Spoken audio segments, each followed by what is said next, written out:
Hello, good afternoon or good morning or good evening where you are.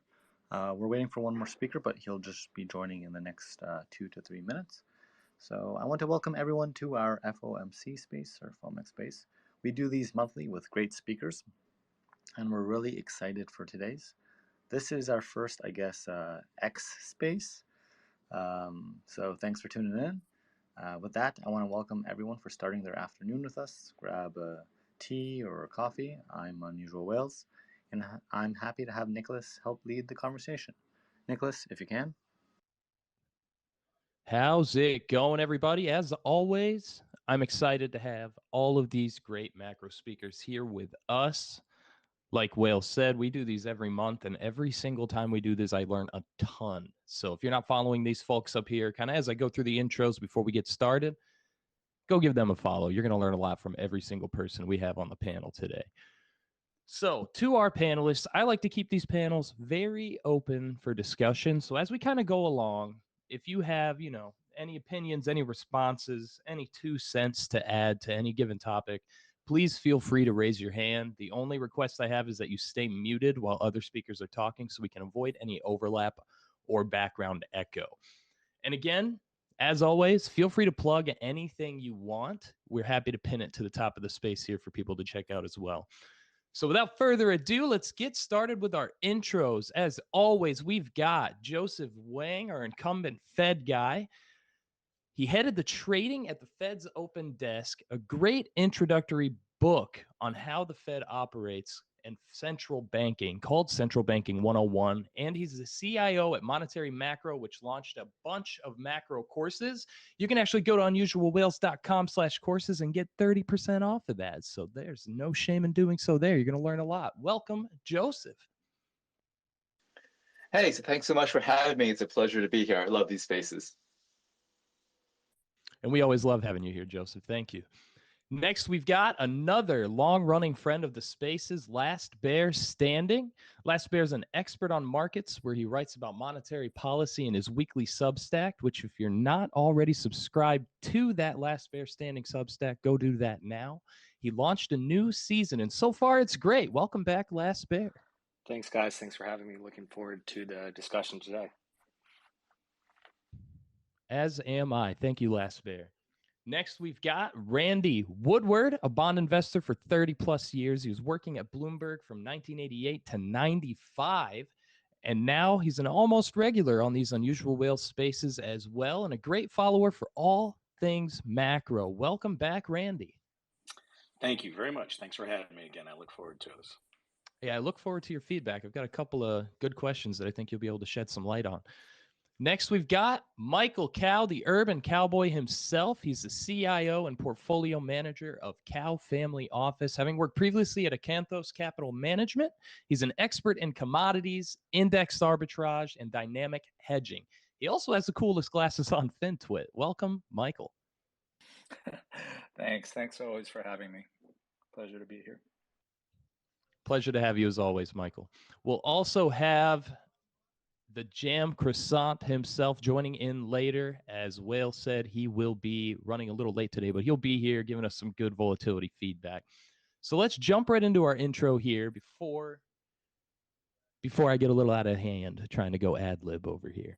So as always, let's take a moment here to go over some things that have happened since our last panel in June. Home prices still remain high, up roughly 42% since March 2020 per the Case-Shiller National Home Price Index, with Business Insider saying housing is so unaffordable that over 75% of marketed homes are too expensive for middle-income buyers. The jobs market remains sticky, with non-farm payroll employment for June 23 increasing by 209,000, and unemployment rate itself remaining relatively unchanged at 3.6%. As of June this year, the annual inflation rate was 3%, with the cost of some things such as groceries rising 4.7% on the year. Updated Fed projections suggest rate hikes aren't over as well, with an additional 50 bips in rate hikes total projected throughout the rest of the year 2023. Meanwhile, the market itself maintains a general perception of a new bull market and indices nearing all-time highs. And of course, since we last spoke, Twitter has officially rebranded to X, causing everybody to think that I have certain other websites beginning with X open whenever they see my browser tabs. So with all of that said, let's start off. What am I missing kind of in the synopsis here in the macro world? So just to get some general ideas here, Joseph, maybe you can start us off here with a little of what we're missing in your current outlook. I think that was a great overview of what's been happening. I guess from the Fed's perspective, I'll just level set as to where we are. So over the past year, we've had steady Fed hikes. So Fed started with 75 basis points, then went to 50, 25, and finally, in its last meeting, it paused. But of course, it wasn't just a normal pause. It was what we think of as a hawkish pause, because at that time, the Fed was also able to give a guidance as to what it wanted to do for the rest of the year. And at that time, the Fed penciled in 2 more rate hikes, and that seems to be pretty much the consensus. Now, in between then and now, though, one interesting that happened is that we had a CPI reading that was, I think, surprisingly low, and that seems to have changed the market's expectations a bit, whereas the market widely and has been strongly signaled by the Fed that the Fed will hike today, the market is a lot less confident that there will be another hike later on. And I think whether or not we'll have more hikes later on really depends on how a debate is going to unroll in the Fed. And that debate is whether or not monetary policy really does act with long and variable lags. So this matters right now because if you look at the economy, you'll notice that inflation continues to be far above the Fed's target. The Fed wants inflation to be 2%, but the Fed's favorite measure, core PCE, remains about, let's say, between 4 or 5%. At the same time, the labor market remains strong and economic growth also remains above trend. Now, if you are a member on the FOMC, what you're thinking is, well, if you're thinking that monetary policy acts with a lag, you're thinking that, well, although the economy is strong, I hiked a whole bunch over the past few months, and eventually that's going to feed through the economy, and so that's going to slow the economy down and get inflation to my target. But if you are a hawk, what you're thinking at right now is, I hiked rates a bunch already, and I think that impact is already being felt in the economy. There aren't very long lags because of the way we conduct monetary policy today. It's very different from how we did in the past. In the past, say Chairman Greenspan would basically hike rates and not tell anyone about it. So they would have a Fed meeting and people would have to look closely into the market to see if they actually did anything. But today, the Fed is very transparent. You have a whole bunch of Fed speakers. You have the Fed chairman giving press conferences as he is today. So the market basically prices in the Fed's moves months in advance. And because of that, there's a really good argument that monetary policy does not act with big lags. And so all the hiking that we did in the past has already fed through to the system. It's not working as much as the Fed would like it to be. So we got to continue to hike. So that's the big debate that I'm focusing on today to see how it's being resolved. My sense going in is that Chairman Powell is on the side of the hawks, where he thinks that we're going to need additional hikes simply because monetary policy works much faster now, and the job is not yet done, as he would say. So that's what I would focus on. Thank you, Joseph. And there's actually a lot to dissect in your response there. And we're definitely going to come back to a lot of that. But first, let's kick over to Last Bear here. You wrote well in your 5 themes of 2023 Substack post. I recommend everybody here read that. In the meantime, Last Bear, can you explain and summarize what you saw in the first half of the year and where things will go from here, kind of expanding on what Joseph said in regard to the Fed pause and long variable lags? Yeah, thanks for the plug on the Substack. I think that really going back to January is when we started to see economic data surprise to the upside in a lot of key categories, including income, disposable income, and housing upstarts after sort of a period of declines through the second half of last year. And I think that we've seen that economic momentum in the real economy sort of continue above where a lot of people expected it to go, and generally not seeing signs, at least in the current data, of a recession that many people expected to happen this year. And so, with the exception maybe of the financial stability concerns that happened back in March and April, which sort of repriced the market a little bit for what the Fed was going to do. I think that the general trajectory of the economy has remained much more robust and still is at this point more robust than most people thought last year as the economy started to slow down with sort of the jumbo rate hikes going into in the second half of the year last year. And so I think that has, from a market perspective, on the one hand, strong economy is good. That means positive earnings, growth, good results from companies, investment from companies, all that sort of thing. And so I think that we've seen a lot of that, especially with companies that, let's say, had a bit of an earnings trough sort of in the back half of last year. We've seen obviously tech has rebounded substantially this year, and you start to see them coming out of that dip in earnings. And so that's a positive. At the same time, it also means that the Fed has less room to be able to cut or pause even. And so we're at the point now where I think the market sort of expects maybe 1.25 more hikes. The Fed sort of has said 2 in their most recent dot plots, which isn't totally being bought by the market. But I think that we will see in the coming months whether this trajectory of economic growth continues to sustain in the way that it has, in which case, that makes the case for sort of higher for longer, or whether there's going to be a reversion, sort of the long and variable lags, which I actually agree a lot with what Joseph said. I think that the most tightening really happened actually sort of in the first half of 2022, which was in expectation of the future hikes. You saw that in liquidity dynamics, and you also saw that in terms of where rates traded. And now long-term rates have really not gotten past the point that they were at sort of their peaks back in 2022. So there's definitely an argument that the tightening sort of is actually in the rear view, and some of the rebound in economic growth has been a result of sort of a stabilization in financial conditions over the past year. So that was maybe a little bit long-winded, but I think that's kind of where I see monetary policy today. Hey, blow as much wind as you want to anytime, Last Bear. I think pretty much every word you had to say was very useful. So before I move on to the next question, does anybody on the panel have anything to add to what Joseph and Last Bear have said so far?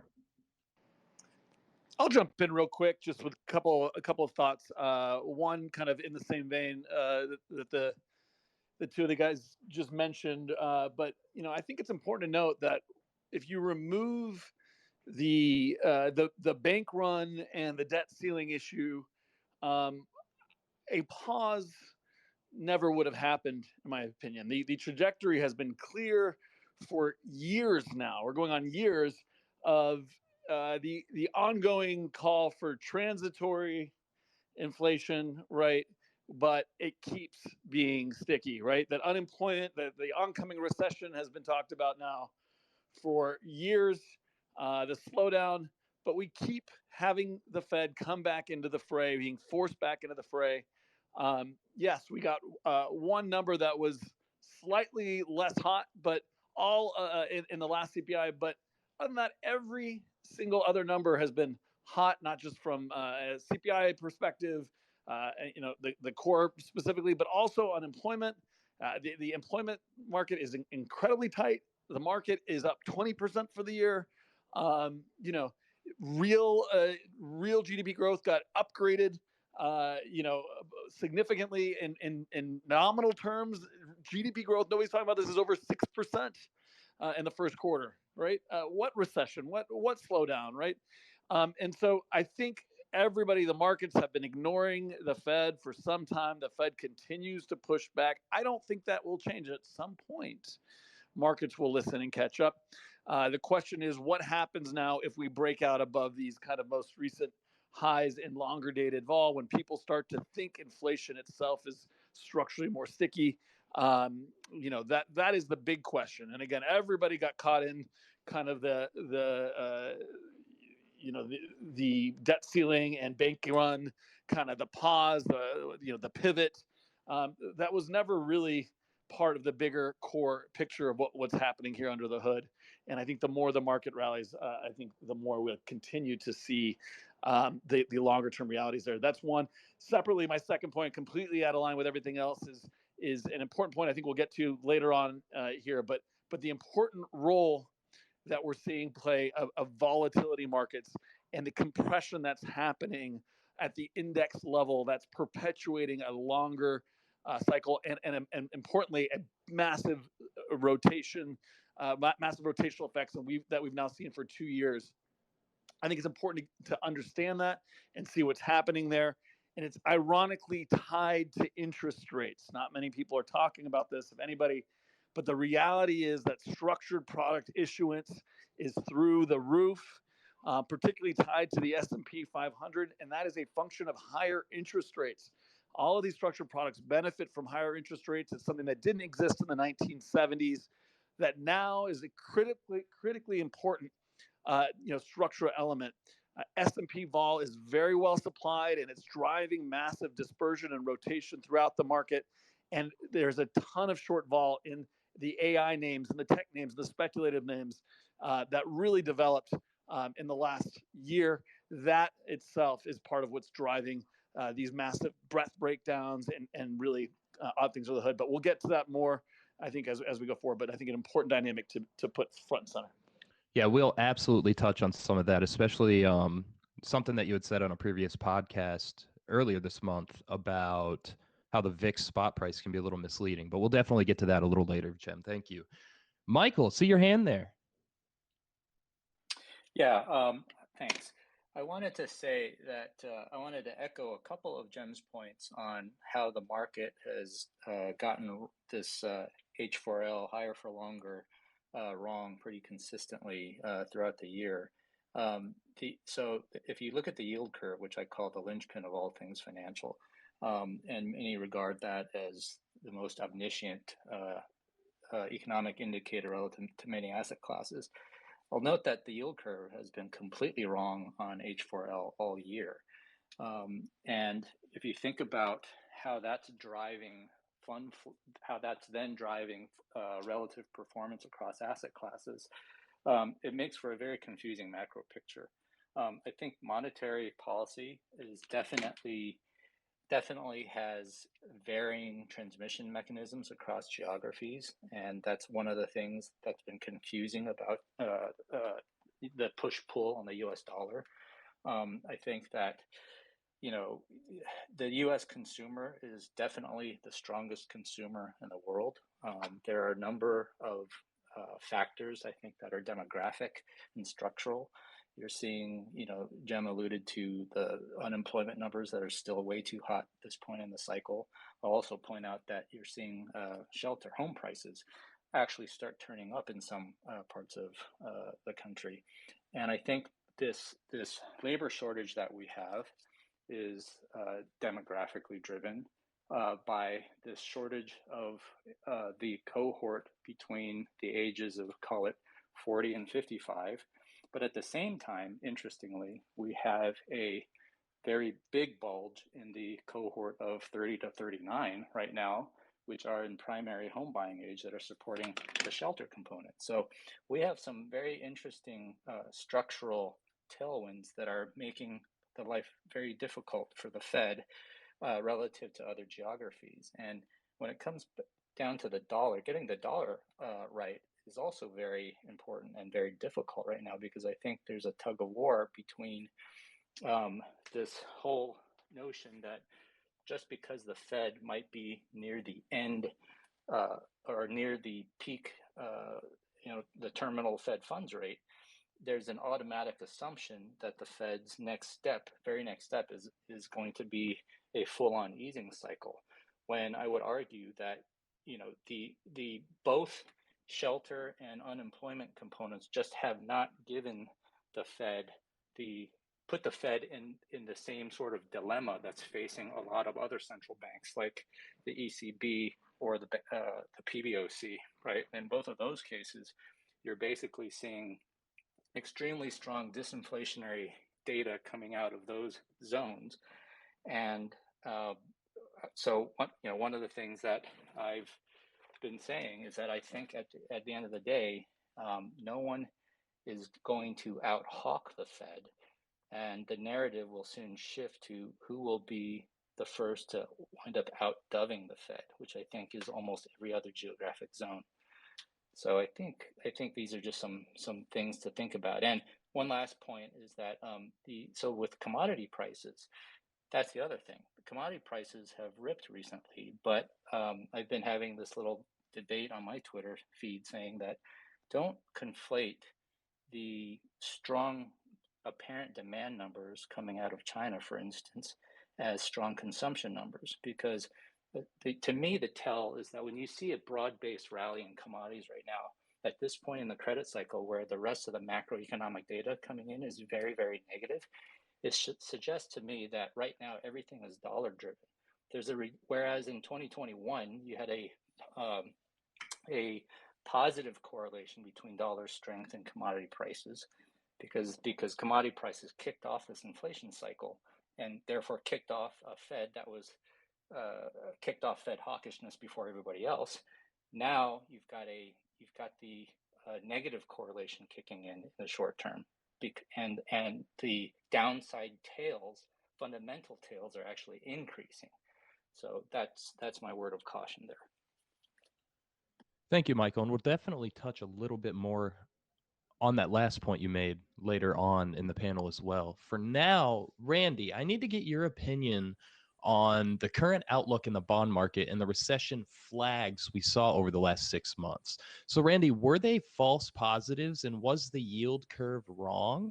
And to kind of piggy off of that, I'd love to get your opinion on what happened with PACW and Bank of California yesterday, along with the bank earnings of JPM, Wells Fargo, Schwab posting great earnings generally. Sure. Well, first off, I'm going to be the sole fly in the punch bowl here, because everybody's like super duper positive, and I'm certainly not. And I guess, as a bond guy, we usually aren't. We're usually pretty pessimistic. So that's my bias. I guess let me tell everybody first what I do, because not sure many people know, because there's only a few thousand of us who do what we do in this country. And that is, I sell bonds to primarily banks and credit unions coast to coast. So I'm intimately involved with helping banks manage now mostly community banks. I would say strictly community banks. So banks, 500 million to say 10, 15 billion. And by the way, these are the banks that actually really do run the economy in this country. It's not JP Morgan. It's not Bank of America. Those are giant conglomerates, and quite honestly, I have no idea what they're doing to get their positive earnings. But so that's my background. But I also help banks move loans. So a bank can buy and sell securities, but they can also buy and sell loans if they are producing too many loans or they're not producing enough.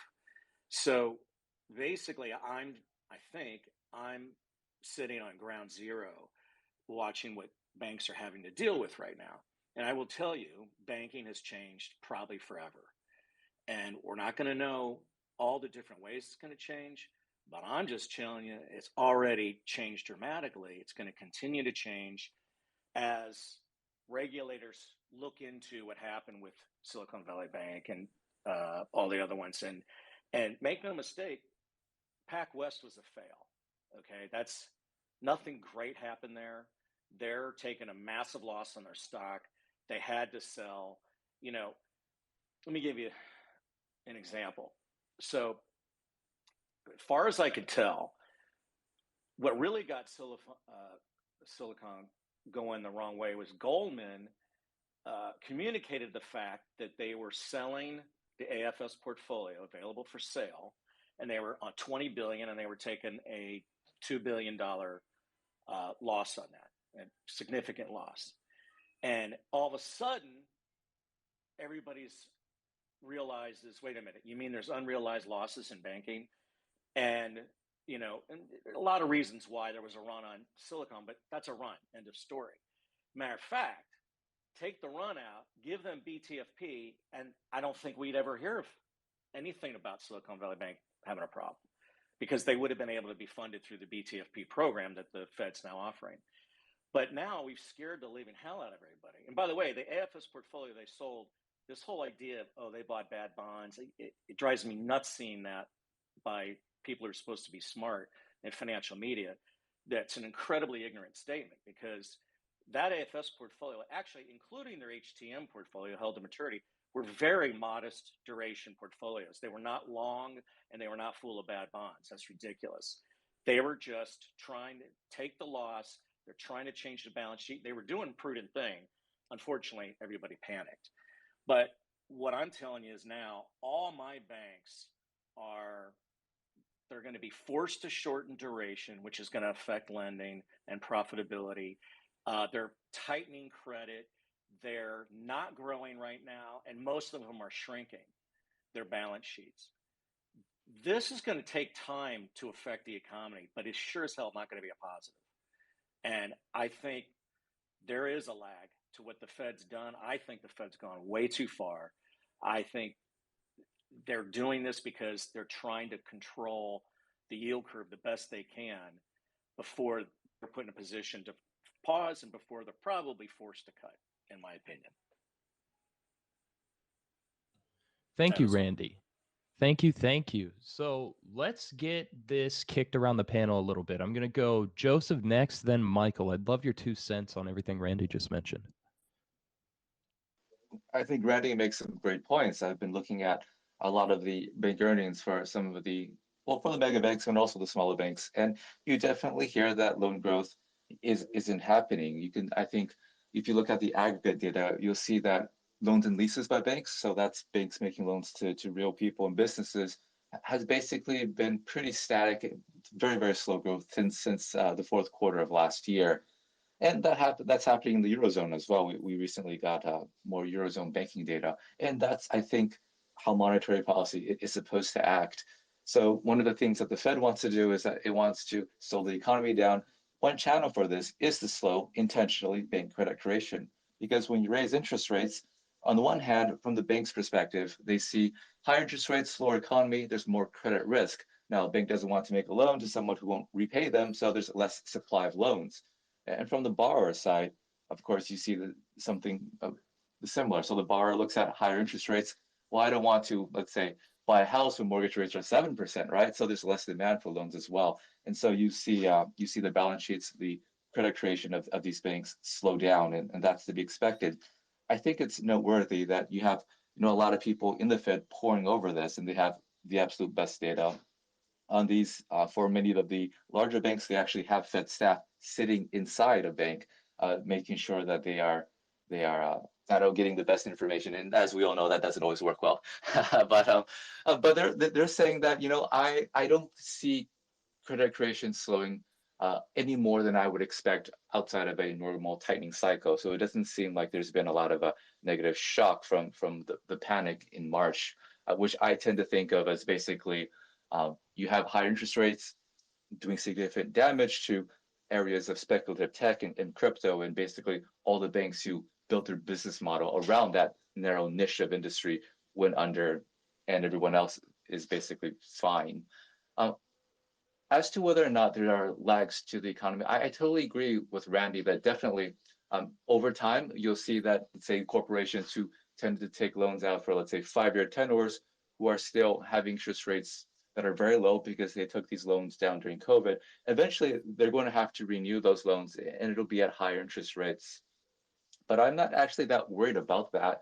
And there are a couple reasons for this. First, of course, we are in an inflationary time. And so if you look at corporate profits, they've basically gone up like a rocket ship, right? Revenues go up with inflation. Corporations are making a lot of money, so they can obviously afford higher interest rates. In addition, I think there are some structural changes in the economy such that the economy simply isn't as interest rate sensitive as it used to be. For example, if you look at once upon a time, a lot of the economy was manufacturing, big capital intensive industries, but today it's more service oriented. It's simply not that interest rate sensitive. And if you look at more interest rate sensitive industries, let's look at housing, for example, which we would commonly associate with slowing down with higher interest rates. And it did slow down a bit last year, and then now it seems to be reaccelerating. You see housing starts jumping back up. You see a lot of home builders going to all-time highs. What seems to be happening is that home builders are making so much money off of new home sales, their profit margins from Pulte, for example, remain comfortably above pre-2020. able to spend a little bit of money to buy down interest rates and get the deal done. And of course, you also have a whole bunch of wealthy boomers who don't even need to borrow money. They have all cash transactions and so forth. And because the structure of the economy has changed so much over the past few years, I don't think the Fed is redoing it. I actually think the Fed is maybe still a little bit behind, and perhaps we've already had the recession that everyone has anticipated. For example, last year we had 2 consecutive quarters of basically no or low growth or negative growth, and now we seem to be on a way to accelerating. If we look at the most recent Atlanta Fed Now GDP data, it looks like the forecast is comfortably above 2%, where the underlying potential growth of the economy is about 1.8%. So I see the Fed as still a bit behind because it's not understanding that interest rates are not as effective in the economy as it used to be. And there, other than the structural things that I talked about, there are also things like fiscal spending who continue to support the economy, and demographic factors, which I really like that Michael mentioned, and I'm sure we're talking to later. It looks like Mike has his hand up, so I'll give it to him. Thank you, Joseph. Michael, you had something to add as well? Yeah, I would suggest, though, maybe that perhaps it's not that the economy is less interest rate sensitive, but perhaps that the interest rate sensitivity is being masked by what I call the large cap factor, because not just you don't see this large cap, small cap divergence in performance in equities only. You're definitely also seeing it in credit. Because even though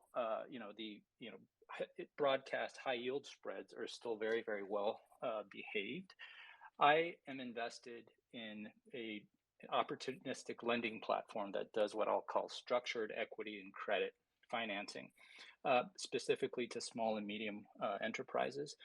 And they just put out their quarterly letter, and they were basically saying that small and the void in lending left, especially in a post-Silicon Valley Bank world.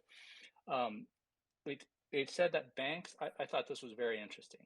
Banks are now not being incentivized to be lenders, but instead hoarders of capital, requiring more cash collateral to lend, which is pretty ironic. Why do you need to borrow when you have the cash, right?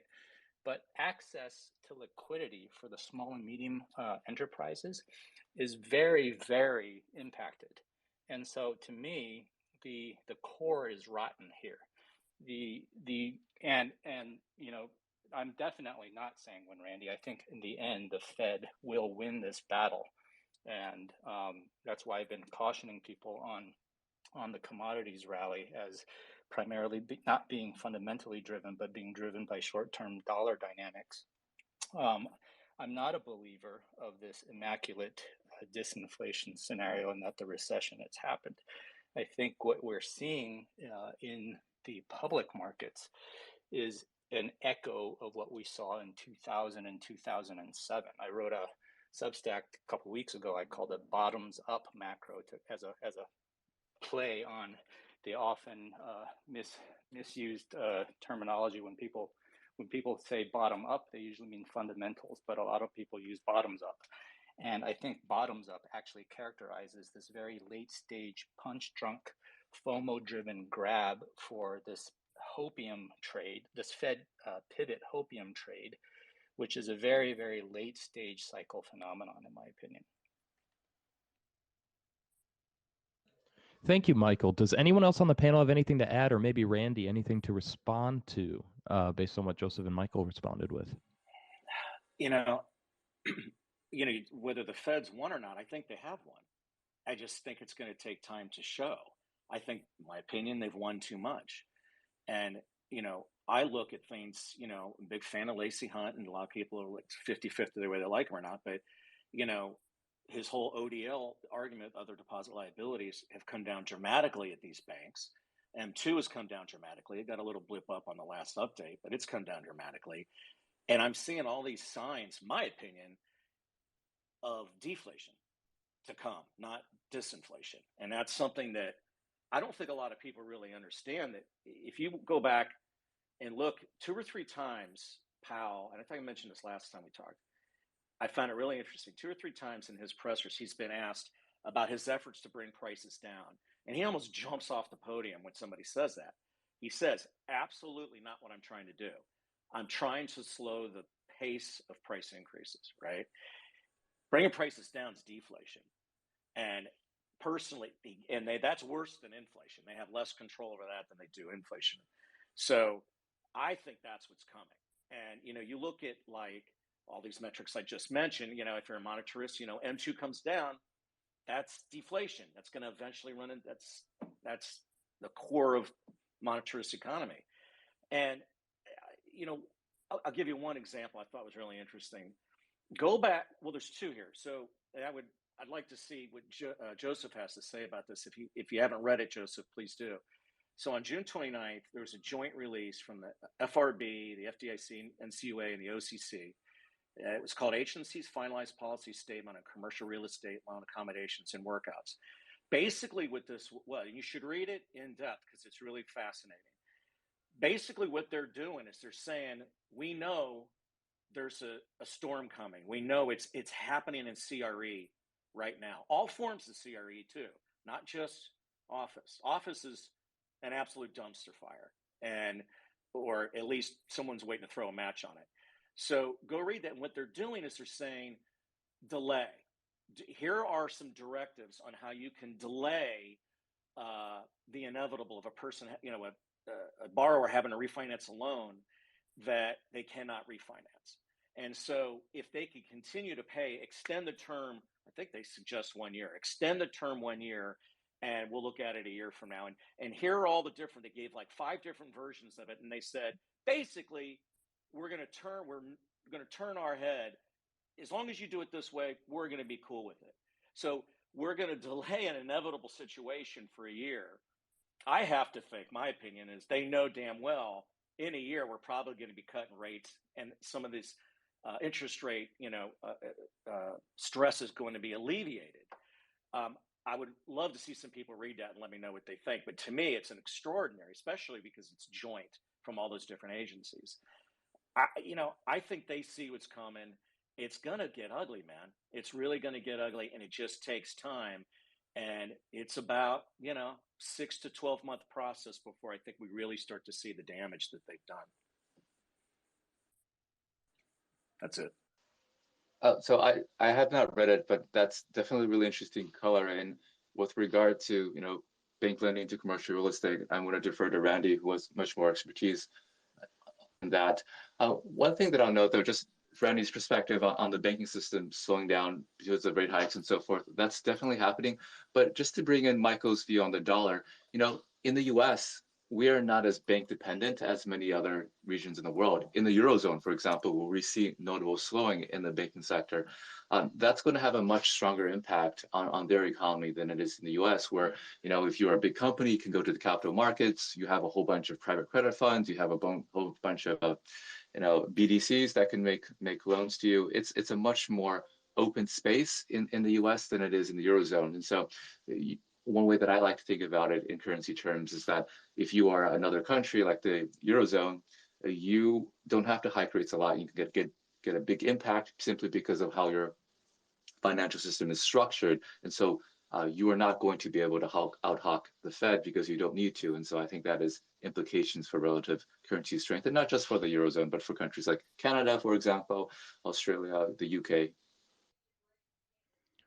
Thank you, Randy and Joseph. Yeah, Michael, go ahead, and then I'm going to kick it over to Jem before we dive into some more banking questions. Just a quick comment on the currency effects. So I over the weekend I wrote a piece called the Donkey Kong dollar peg, referring to the soft peg of the Chinese yuan and the hard peg of the Hong Kong dollar, saying that as much as we think that the Fed is between a rock and a hard place, it's nothing compared to the policy dilemmas faced by the PBOC.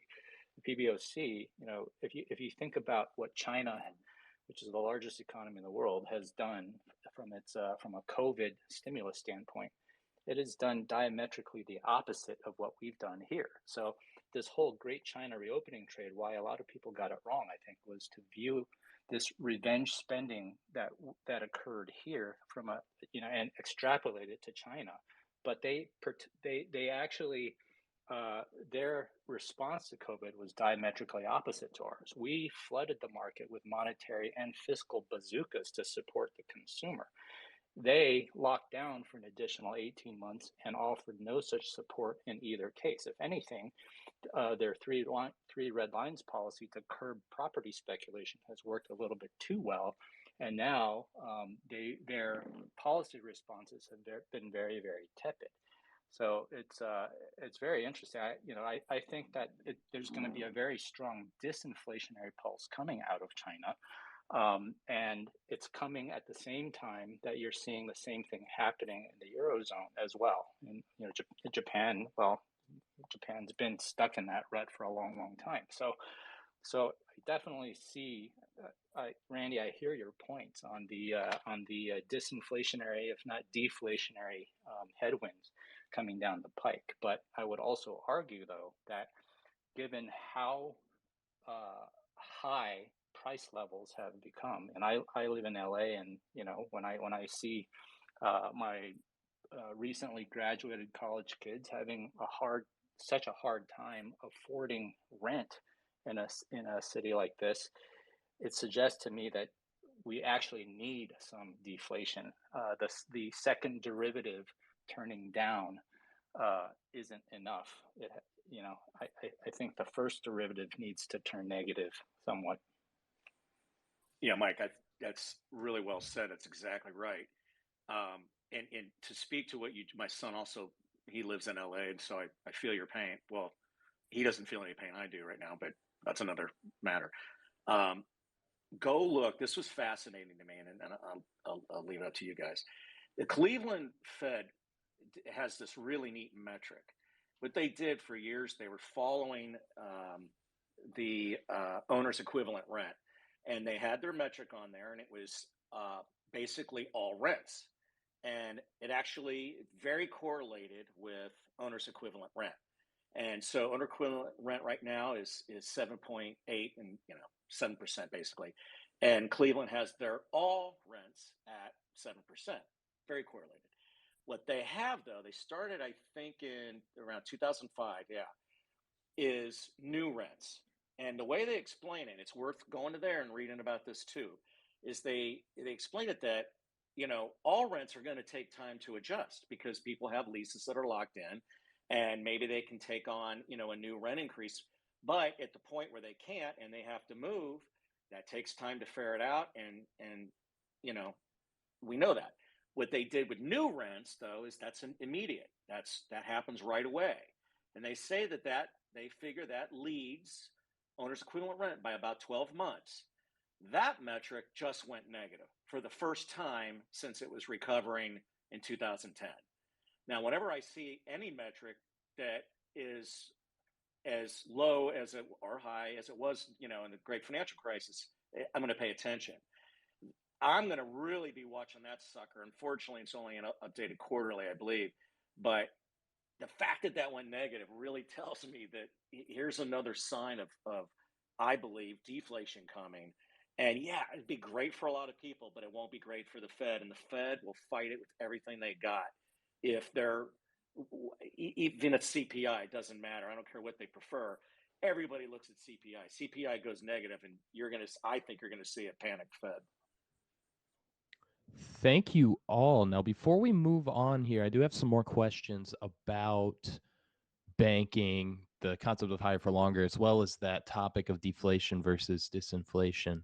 But Jem, is there anything you wanted to add to what speakers have said so far before I move on here? I'm going to step into my usual role of hammering on structural versus cyclical, secular versus cyclical inflation.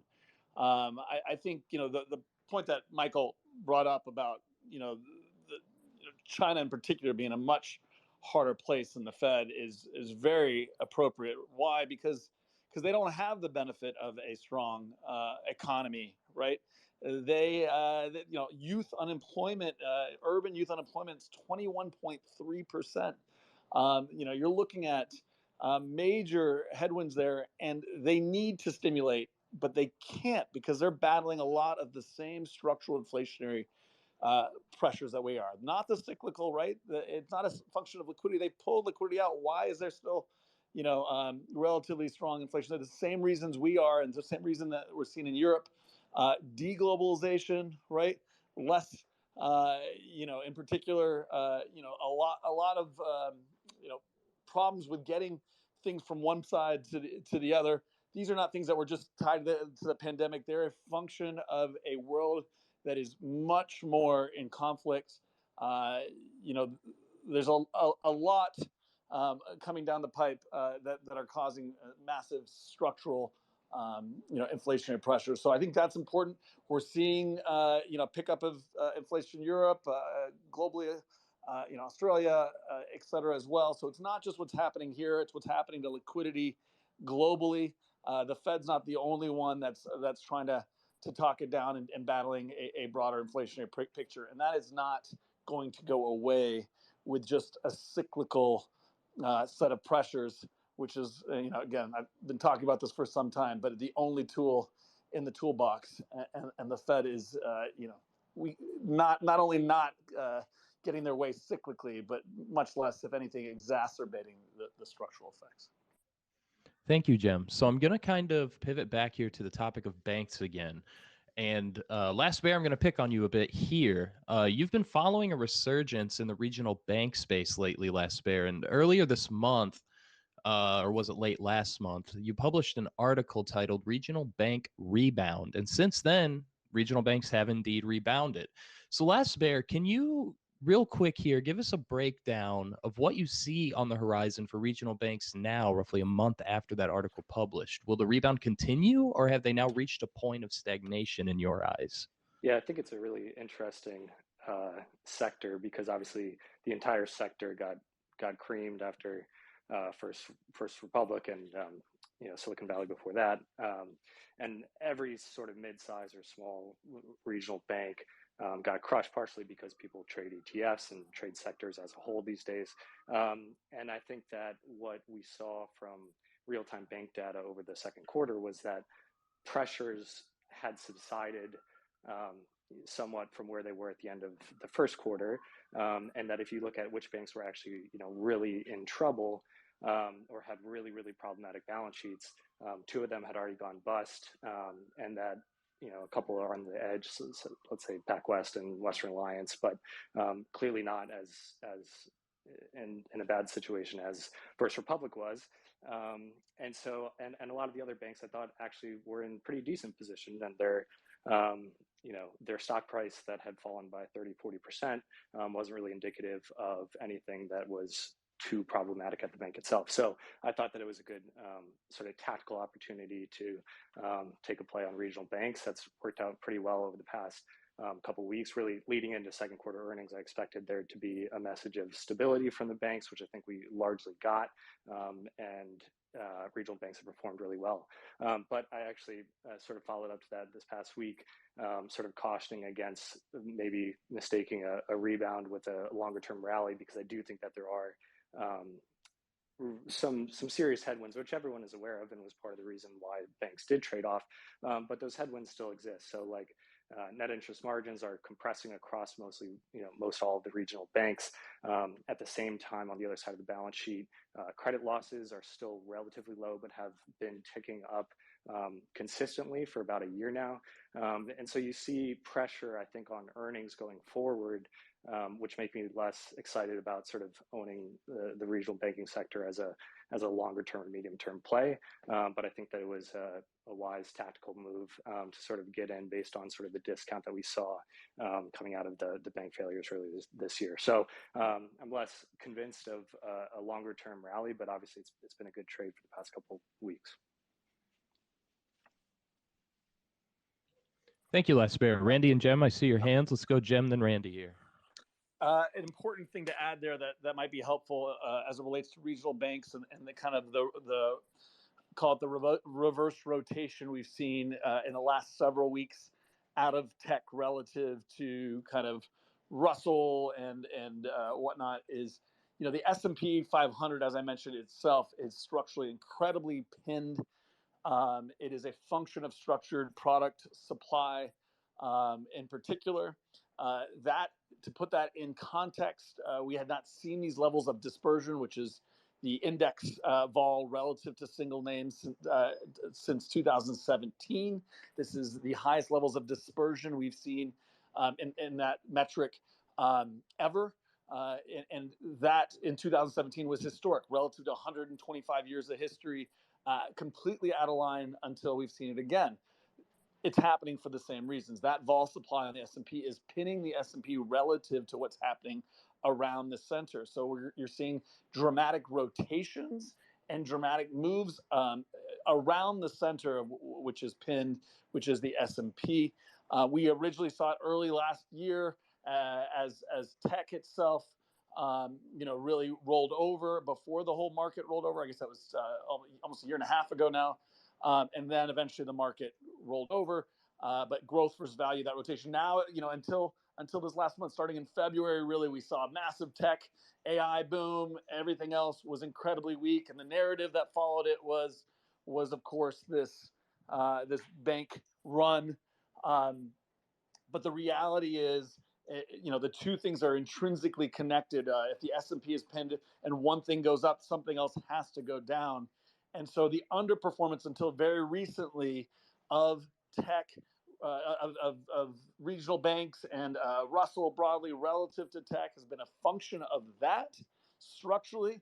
And now that tech has become so crowded, we started to call for this before this last expiration. And not surprisingly, the 2 weeks leading into expiration is when you started to see the acceleration of the counter trend move, because all of the calls in AI and tech are decaying and dealers have to sell their futures against that. And that's what we've seen. It was the exact polar opposite of what we saw at March OPEX that we called for the 2 weeks leading into March OPEX. Once that turns, that usually tends to continue for a while. We're likely to see a continuation of that. The tech call piece has gotten very crowded, is now coming down, and again will lead to continued selling in that area relative to regional banks. So I think regional banks have a tailwind in that regard relative to tech. Now, whether or not the whole market itself will continue to be buoyant is another story, but something to keep in mind. Thank you, Jem. Randy. We're only in the first inning of bank stress. This is sort of like, the banks that failed are like the two Bear Stearns funds that failed. It was a tip of the iceberg. Everybody kind of thought it came and went, didn't pay much attention to it. And really what it did is it foretold much worse things to come. All banks are in survival mode right now. And when they're in survival, and it's going to get worse, net interest margins are going to continue to be compressed. That's going to be the least of their problems when they finally have to start realizing losses that inevitably have to come. I mean, if you understand what's going on in commercial real estate office space, that is just, it is so bad, and it's going to be so bad.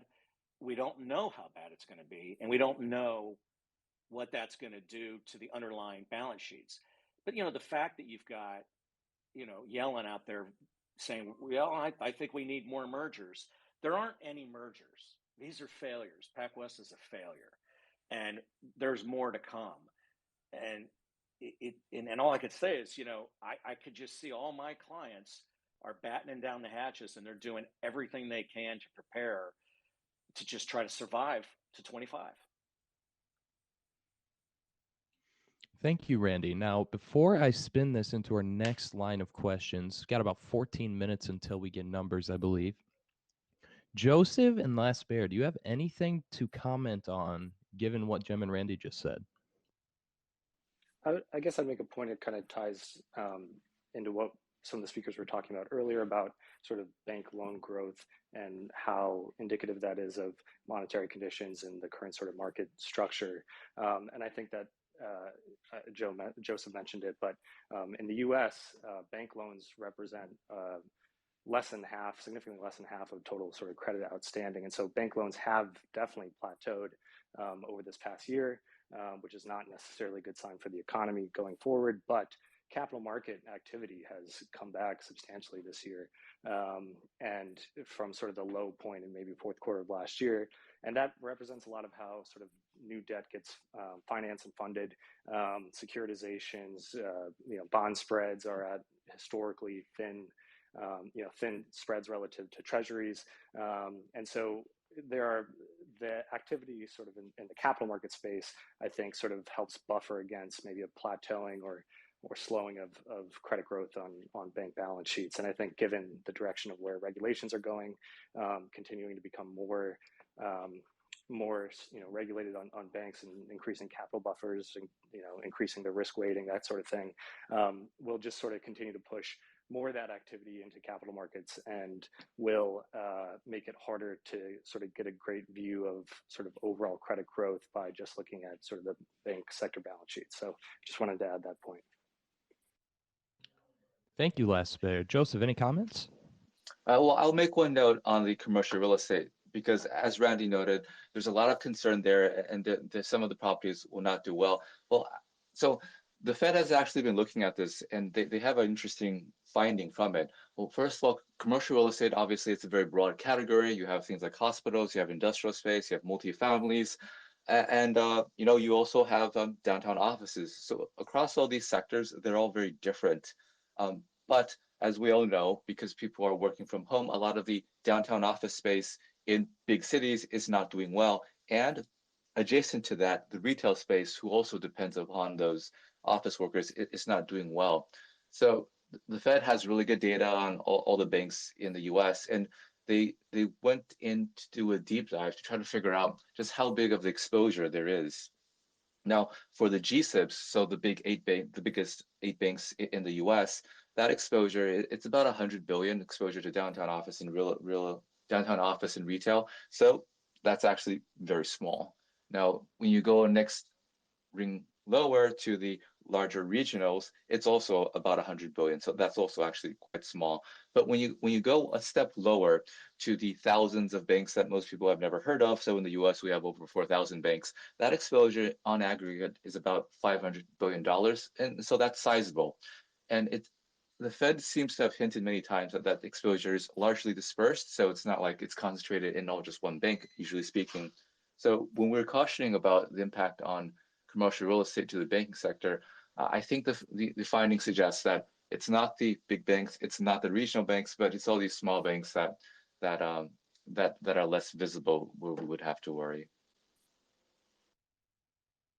Thank you, Joseph. Now, Can go ahead.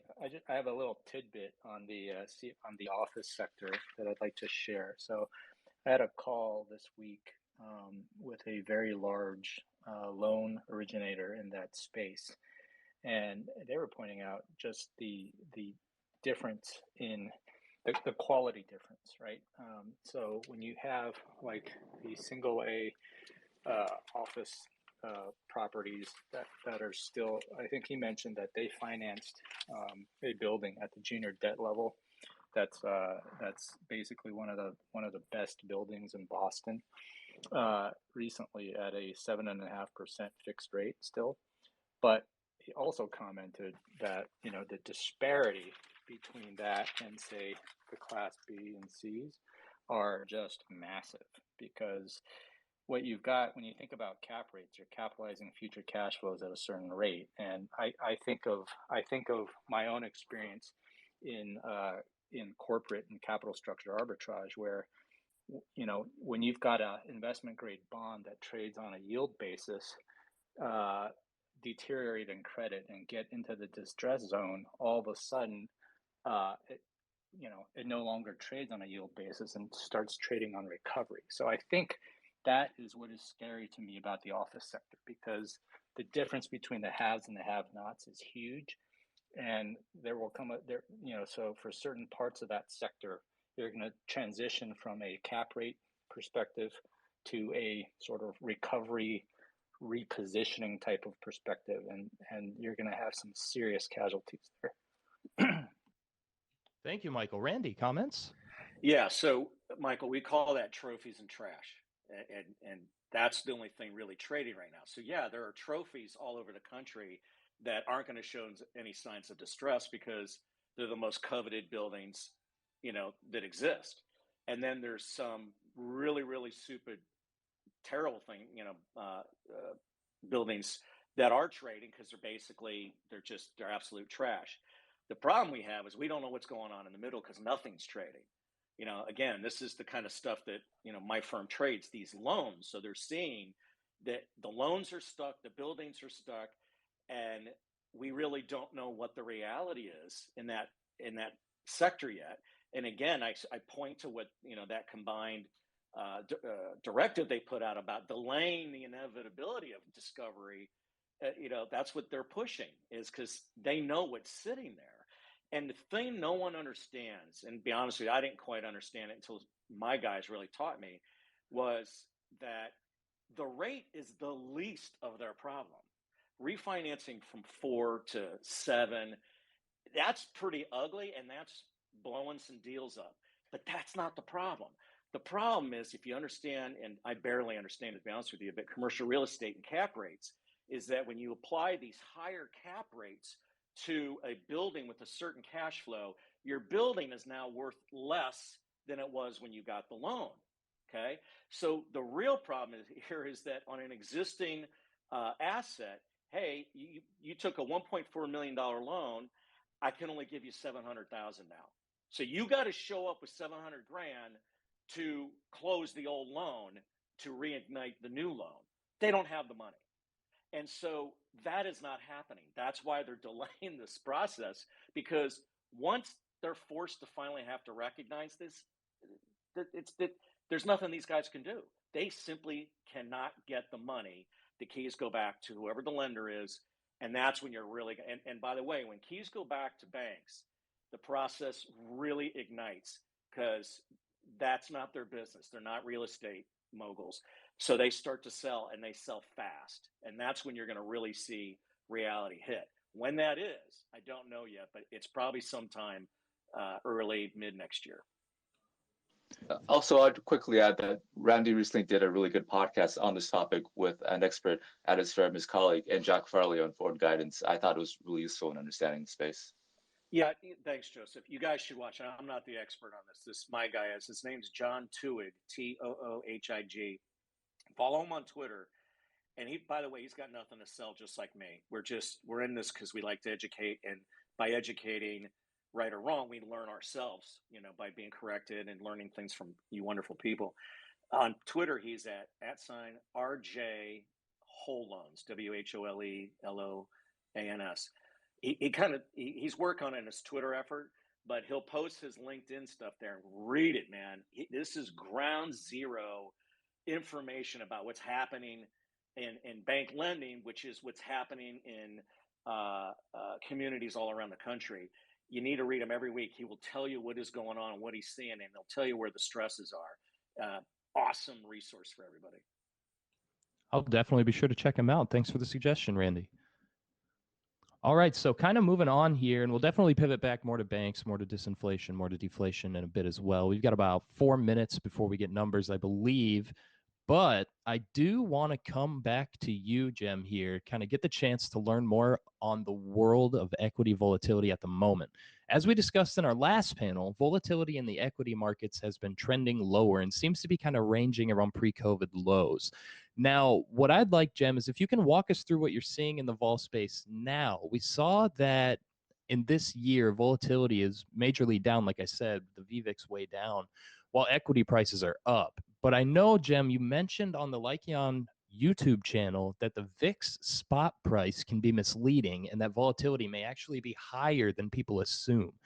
Jem, can you walk us through that? And apologies if we interrupt very briefly just to pronounce the numbers with the FOMC coming up here. Yeah, no problem whatsoever. So, so the concept of fixed strike vol, which I've talked about for some time, is very important.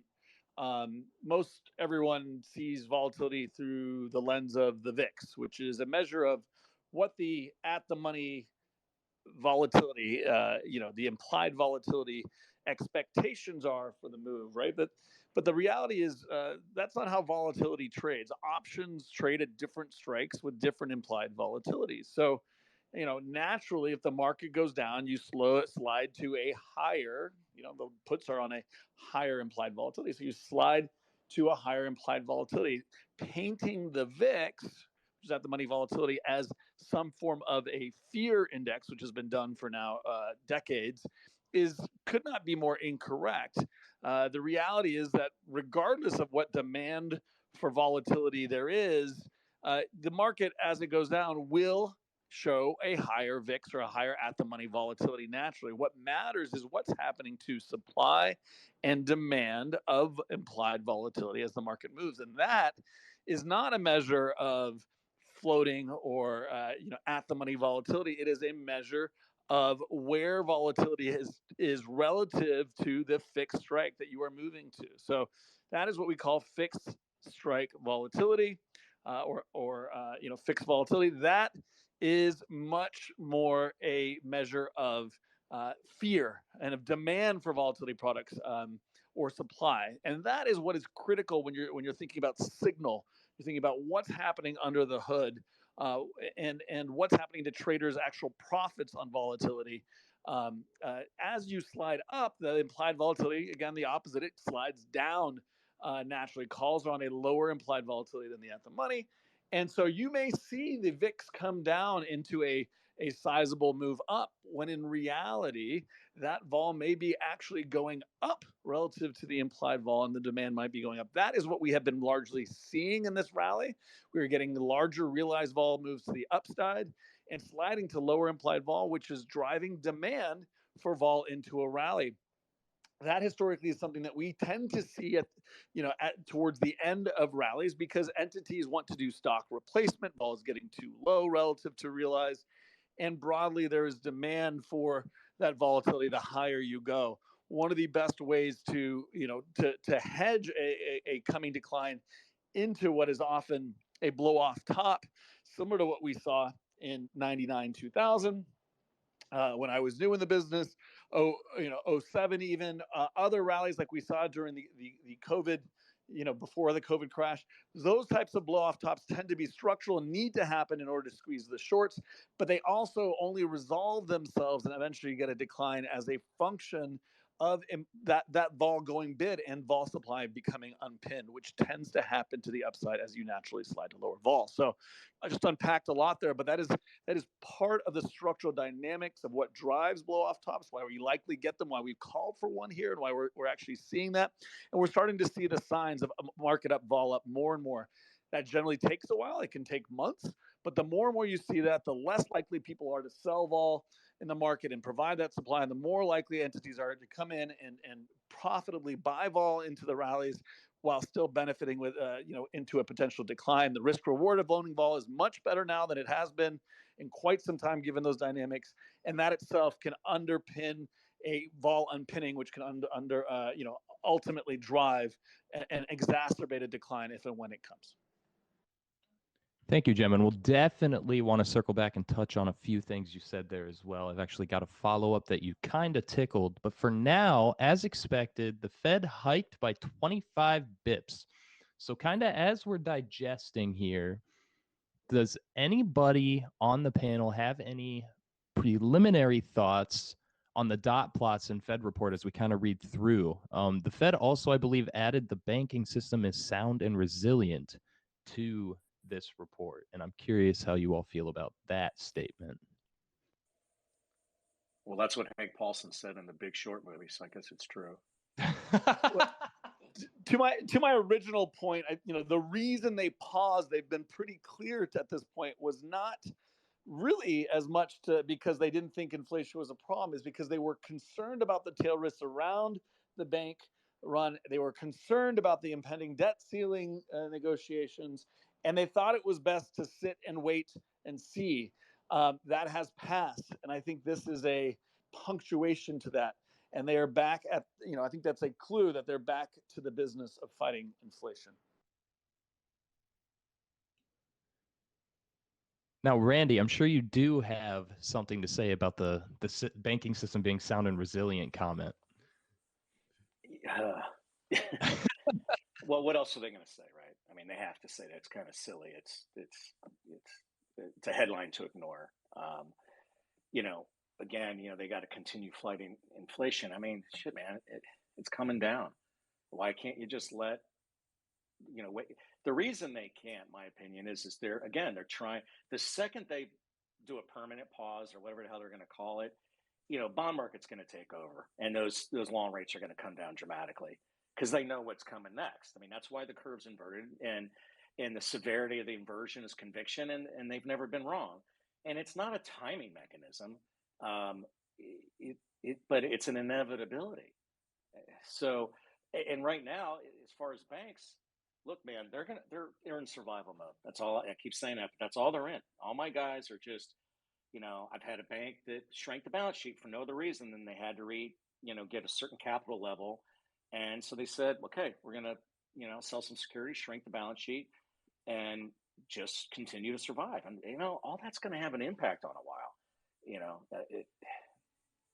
We just, it's going to be so many ramifications from what they've done. I mean, the severity of what they've done, going from 0 for all those years to 100 miles an hour to 5.5. I mean, it's going to take a couple of years to figure out what kind of impact this is going to have on everything, because we've never done it like this before. So I'll just make a quick note. Looking at Nick Tamaros' red line for the FOMC segment, what stood out to me was the change of the economy expanding at a modest pace to moderate pace. So it's a slight upgrade, it seems, in economic outlook.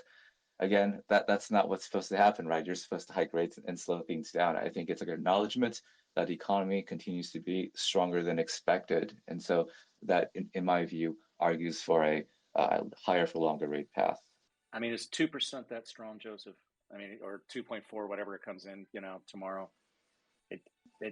From the Fed's perspective, if you think the underlying growth should be 1.8 as neutral, then yes, 2.4 is markedly above that. Okay. Michael, do you have any thoughts here to add? No, I'm digesting. I'm watching a lot of stuff right now. Yeah, fair enough.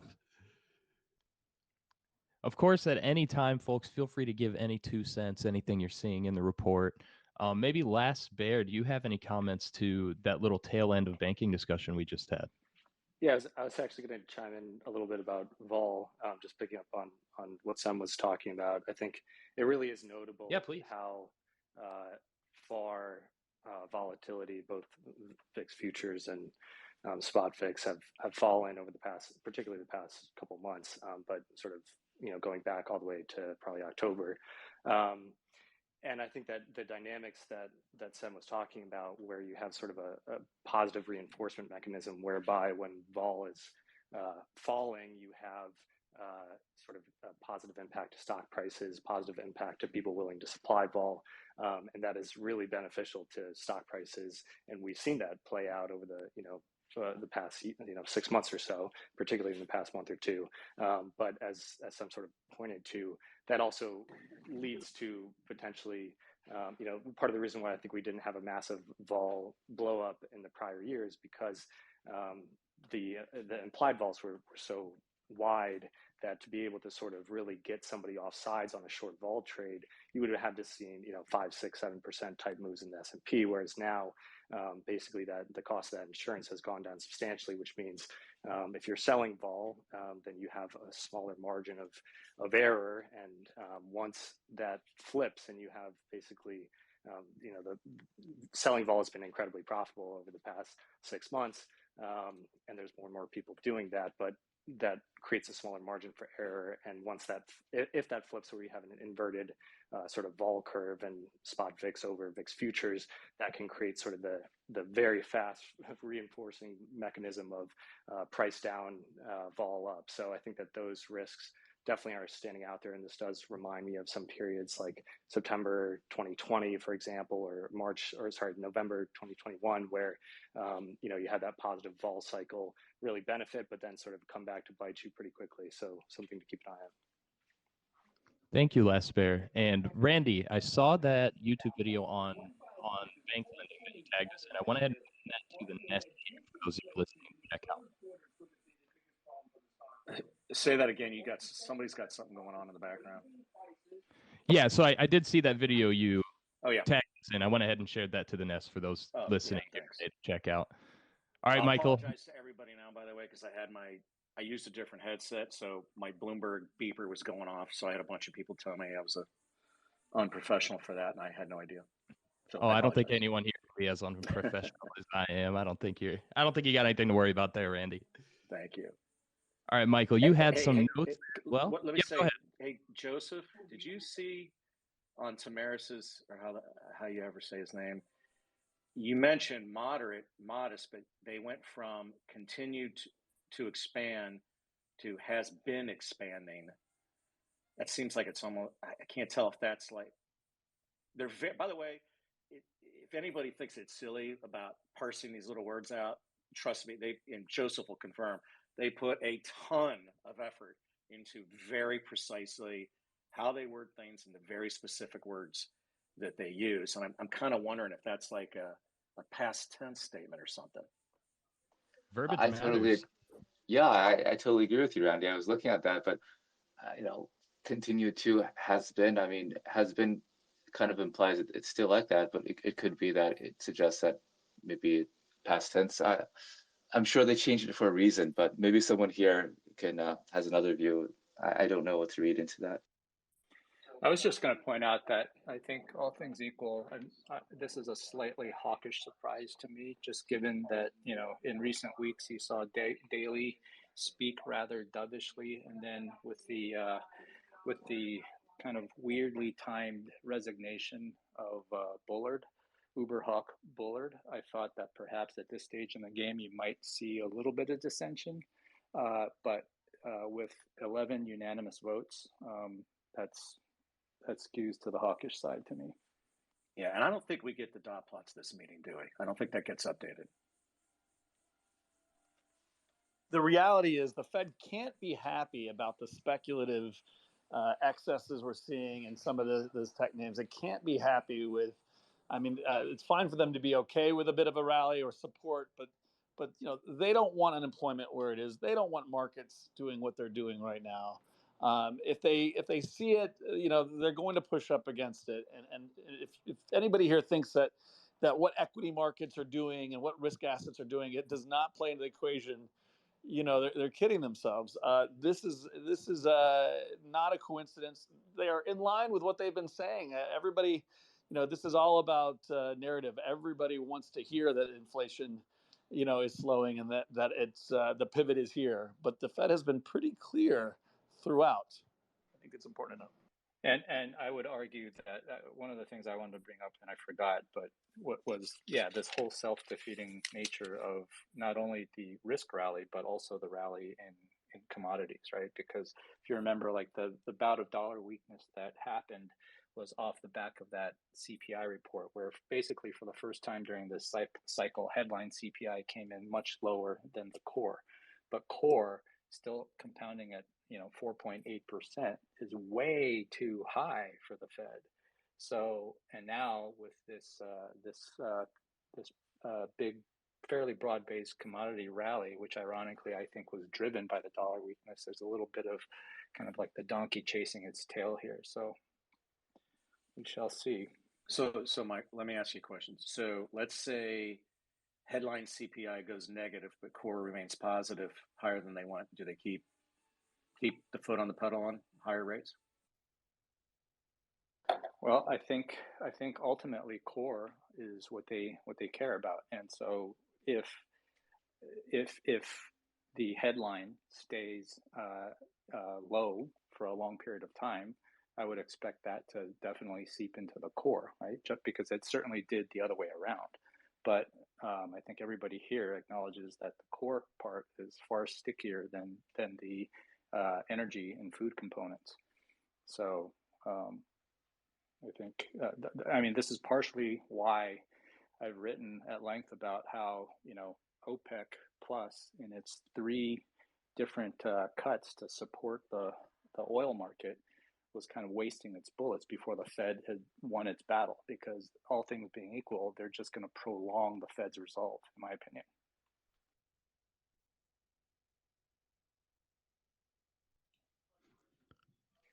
I think. Sorry, I just had to fight with my microphone there. Does anyone else have any other comments there before I move on to the next question? I think I heard someone unmute there for a second. Yeah, I was just going to add the point. It's kind of, I'm sure people have seen it, but just the concept around base comparison, sort of where we now have passed the most favorable comps on a year-over-year basis. And obviously, you could say that year-over-year doesn't really matter. We should just be looking at month, but obviously that headline number does matter. And going into the second half of the year, those comps are going to be harder to to beat, especially when you're thinking about the level of energy deflation that happened around this time last year.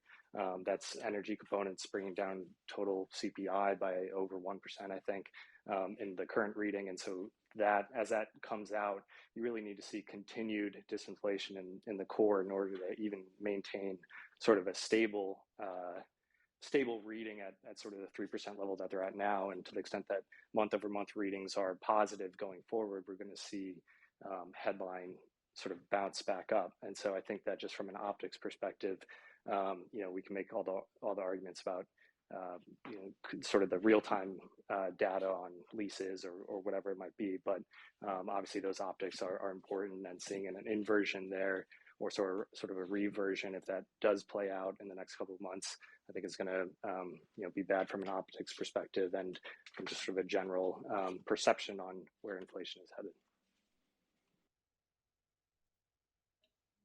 So just kind of on that topic of a recession here, given we received this Fed hike, some are still saying the Fed is still, a couple steps behind in doing what is necessary. And I believe a couple of you said that earlier in this panel as well.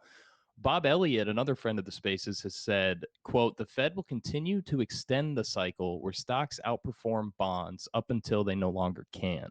He also said that eventually we'll get to the point where bond yields will rise relative to stocks. Then a recession will hit. As we wait for the presser here, about 15 minutes to go, I'd love to get the panel's thoughts on headline inflation and recession as we move forward into the second half of the year. So let's kick this to Randy to start, given that you are, as you said, the fly in the punch bowl, and then we'll spin this around the panel. Well, I mean, I'm not going to make any predictions on, the stock market or anything. That's not my world. But, like I said, man, the inverted curve, you're betting against a very, very large market of a lot of really smart guys. And, again, nobody knows the timing, but I sure as hell wouldn't bet against them.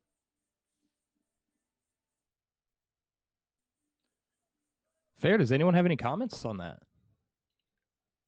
Maybe Jem, do you have thoughts there? Sorry, I was looking at a few things. I will say, in reference, the bond market has been very wrong for 2 years now on multiple occasions. And everybody says don't fight the bond market. I do think there are opportunities when things structurally get out of line, and I do think there's something to be said for, again, people having the cyclical versus secular story broadly wrong. All the models out there are built in the bond market for a cyclical. Are we going in a recession or are we not? And that's what happens to the yield curve, and that's how.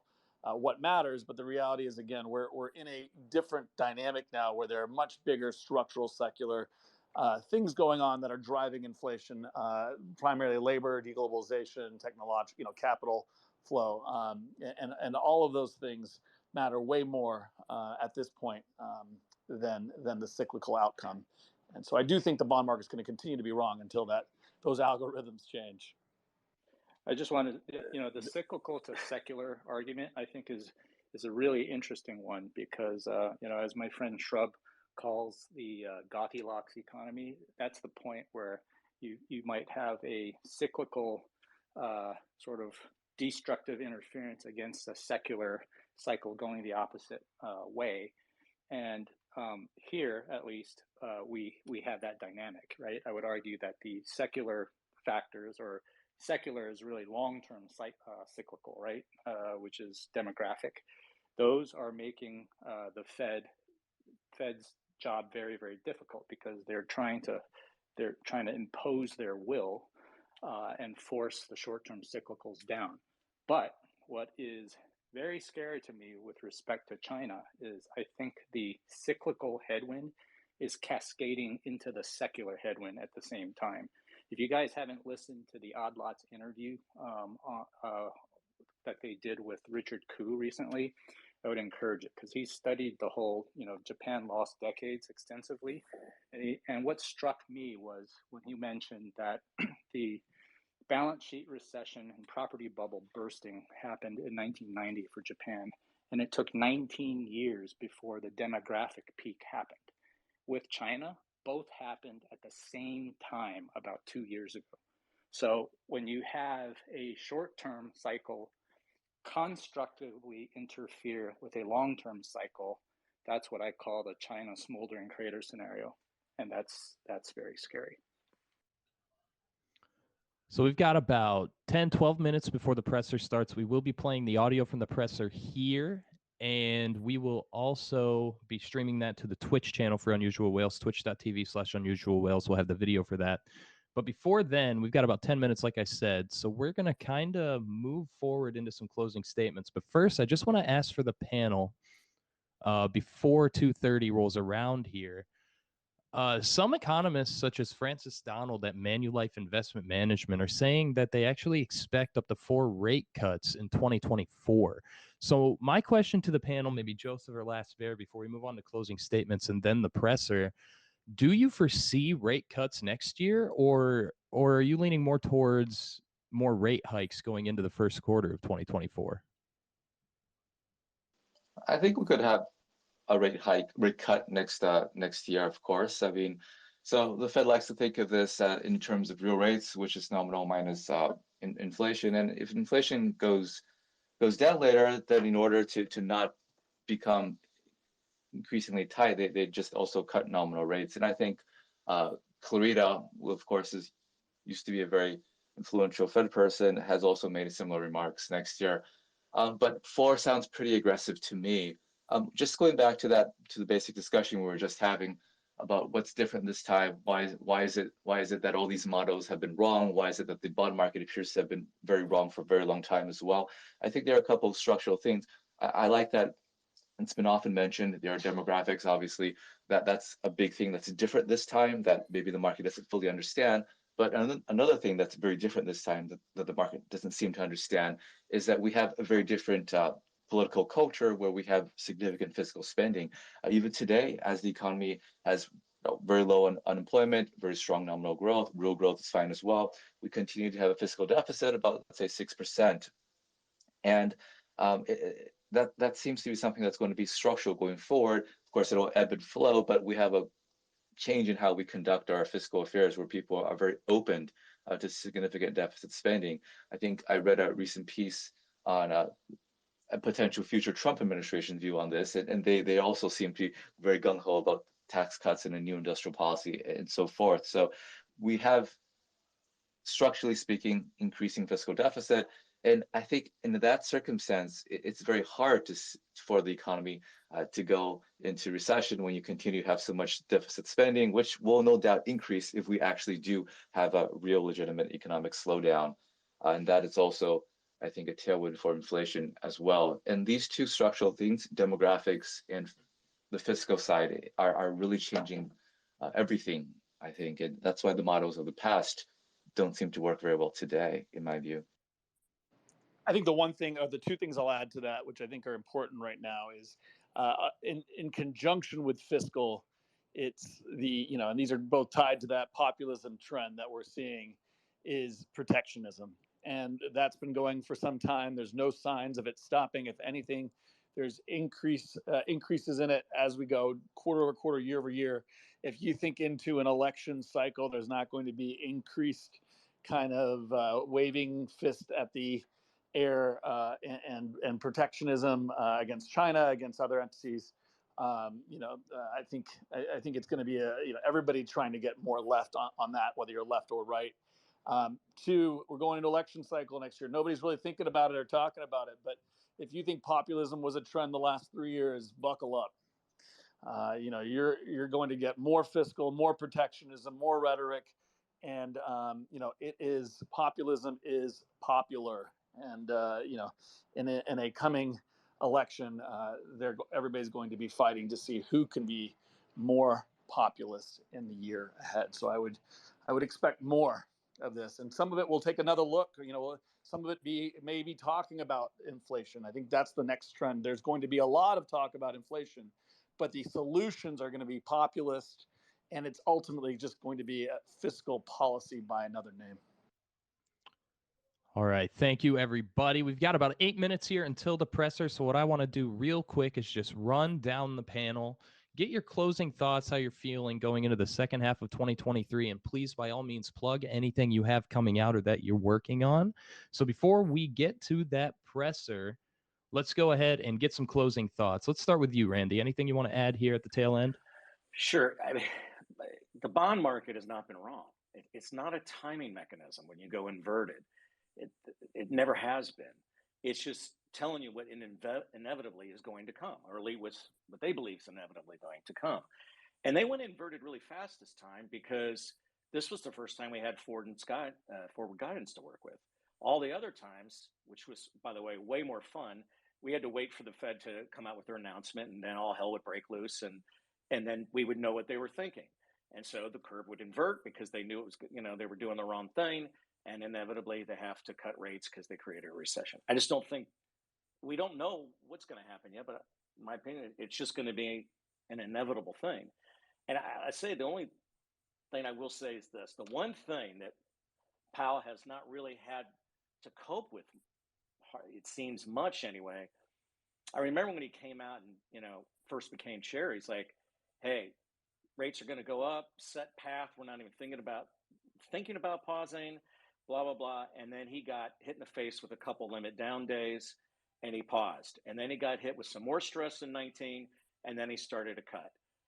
My opinion, you start to see any stress in the stock market, that's going to force their hand.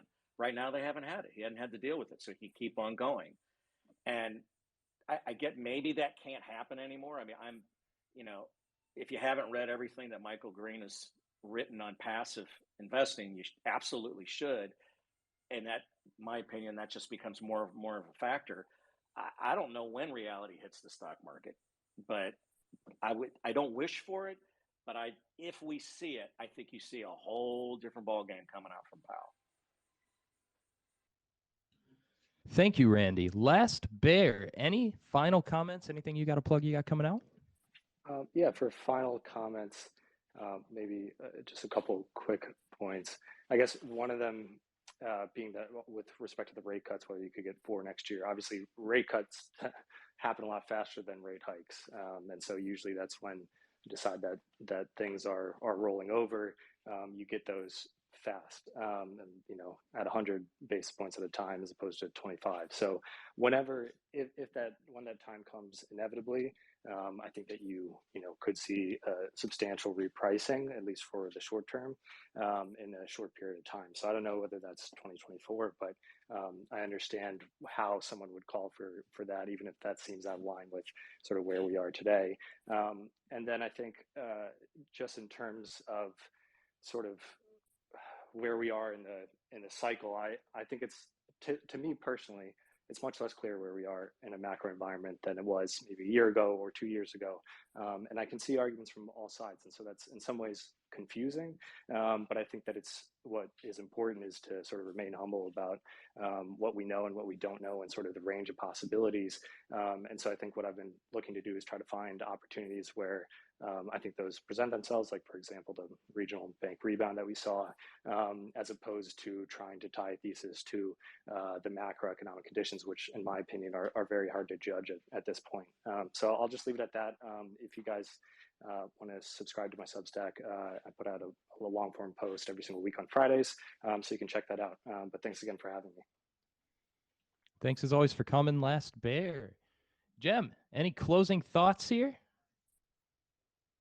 Again, I think you see this often post number, post announcement, little buoyancy in the markets because of the decay of the event, right? This is something we talk about often. That event vol decays, you get support. Watch what the Fed's actually saying. This has been hawkish. Let's see what Powell says. But after some support today, if this continues to be hawkish, which is what the first part insinuates here, I would be fading in the short term, the buoyancy and then looking, again, we're also in this window of potential weakness. So in terms of post OPEX, so this is an interesting moment to take a look at. If Powell is as hawkish as the insinuation here is, I would be cautious. Thank you, Jem. Michael, any closing comments here before we get to the presser? Sure. So I think that I agree. The macro is extremely hard right now because we are in what I call the geopolitical mosh pit, where it's an every man for himself dynamic between the central banks as well as OPEC plus. The two big wild cards to me that I'm watching for in terms of whether or not the Fed is going to, quote, win its inflation fight are what happens to unemployment, which in turn feeds into aggregate demand for everything, and two, what happens to China. And there are all these complicated factors with OPEC, also what they're doing with commodity prices. So my Substack is urbancowboy.com, and that's it. Thanks for having me. Thanks as always for coming, Michael. Joseph, you want to wrap us up out here with some closing comments? Anything you got that you're working on? Yeah, well, first of all, thanks for inviting me. It's always great to be here. It's great to hear the thoughts from the other panelists as well. I always learn a ton when I'm here. So looking at what I'm seeing in the market, my sense is that a lot of people are trying to get ahead of the inevitable Fed cuts because inflation is coming down. They're trying to put on the same trades that worked in the past few years. Fed cuts, maybe does QEs, assets go higher. But I think there are real structural factors that are changing in the world. Demographics, of course, labor shortage, and of course, significant fiscal spending that, in my mind, suggests that the next 10 years will not look like the 10 years preceding it. And so these guys, they may be wrong-footed. So I'm also very cautious here as well. So if you're interested in hearing more about my thoughts, I also have something that is Substack-like. It's my website, fedguide.com. So check it out if you're interested in learning more about the markets or my personal thoughts, financial system, and so forth.